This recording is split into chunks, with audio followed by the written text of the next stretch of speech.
ఓం నమో శ్రీ లక్ష్మీ వెంకటేశ్వరాయ శ్రీ మహాగణాధిపతయే నమః. కరారవిందేన పదారవిందం ముఖారవిందే వినివేశయంతం వటస్య పత్రస్య పుటేశయానం బాలం ముకుందం మనసా స్మరామి.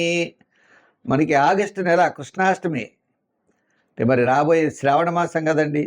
చేత ఆ కృష్ణుడు మమ్మల్ని రక్షించుగాక. ఈ ఆగస్టు నెలలో మన రాశులకి ఏ విధమైనటువంటి ఫలితాలు చెప్పబడ్డాయి?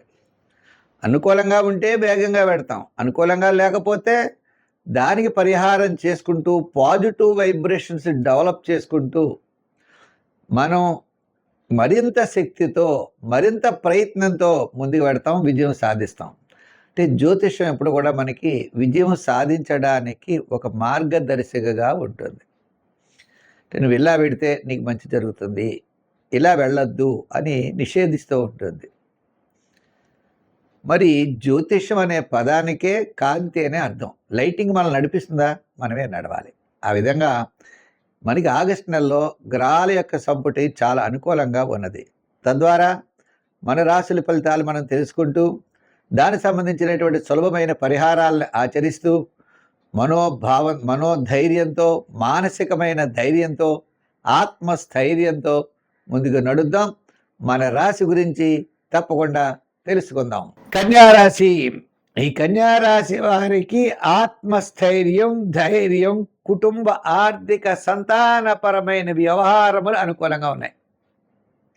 అంటే రాశుల్లో మరి కన్యారాశి బాగానే ఉన్నది. ఇంతేదో గురుడు లాభస్థానంలో ఉన్నాడు. అలాగే లాభంలో రవి ఉన్నా పెద్దగా రవి ఉపయోగం లేదు. దశ నుంచి వచ్చే రవి స్థానం ఉపయోగం లేదు. శుక్రుడు వ్యయంలో ఉన్నాడు, పెద్దగా అనుకూలంగా. అంటే గురుడి యొక్క బలం ఉండడం, అదేవిధంగా రాహువు షష్ఠ రాహువు అవడం, ఈ రెండు కూడా అనుకూలమే. షష్ఠ రాహువు కూడా ఎంతటి సమస్యనైనా పరిష్కారం చేయగలుగుతాడు.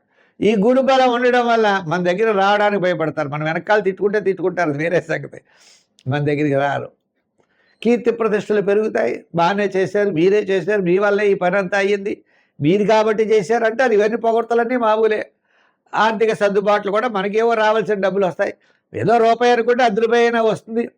ఆ ఇబ్బందులు లేవు. సంతానపరమైనటువంటి సమస్యలు కొద్దిగా తగ్గుతాయి.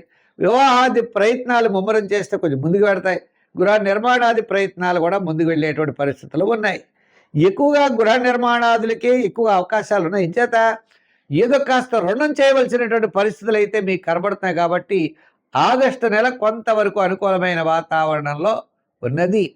శుభరూపమైన పుణ్యరూపమైనటువంటి వ్యవహారాలు, అలాగే పుణ్యక్షేత్రాలు దర్శిస్తారు, ముఖ్యులను కలుసుకుంటారు, మీ యొక్క అభిప్రాయాలు తెలియజేస్తారు, మంచి ఆలోచనలతో ముందుకెళ్ళేటువంటి పరిస్థితులు అయితే మీకు ఉన్నాయి. చిన్న చిన్న సమస్యలు అయితే రావు. అలాగే విద్యార్థులకి, రాజకీయ నాయకులకి అనుకూలమైన వాతావరణం కనబడుతుంది. వృత్తుల వారిలో కూడా న్యాయవాదులు, చేతి వృత్తులు, చిన్న చిన్న వృత్తులు చేసుకునే వారికి కాస్త డెవలప్మెంట్స్ అనుకూలంగా ఉన్నాయి. వ్యాపారంగా కూడా చూసినట్లయితే ఆగస్టు 15 నుంచి ఆగస్టు 30 వరకు వ్యాపారంలో కాస్త బెటర్ అవకాశాలు వస్తాయి. ఆర్థిక ప్రోత్సాహం, ఆర్థిక సర్దుబాట్లు ఉంటాయి. ఫైనాన్స్, అలాగే రియల్ ఎస్టేట్, షేర్స్ వారికి కూడా ఆ టైం చాలా అనుకూలంగా ఉన్నది. వివాహాది శుభ ప్రయత్నాలు, గృహ నిర్మాణాది ప్రయత్నాల్లో కూడా ఆలోచనలతో ముందుకు చురుగ్గా మీరు వెళ్ళేటువంటి అవకాశాలు ఉన్నాయి. సంఖ్యల్లో 6, రంగుల్లో గ్రీన్. ఆరాధనలో ఎవరిని ఆరాధిస్తే బాగుంటుంది అంటే సూర్య భగవాను ఆరాధించండి. సూర్య భగవాను ఆరాధిస్తూ గోధుమ పిండి తీసుకుని చిన్న చిన్న వండలు తీసుకుని ప్రవహించే నదిలో ఆదివారాలు వేస్తూ ఆదిత్య హృదయం చదవండి. ఆదివారం మాత్రం మధుమాంసాదులకు దూరంగా ఉండండి. విశేషమైన ఫలితాలు ఉంటాయి.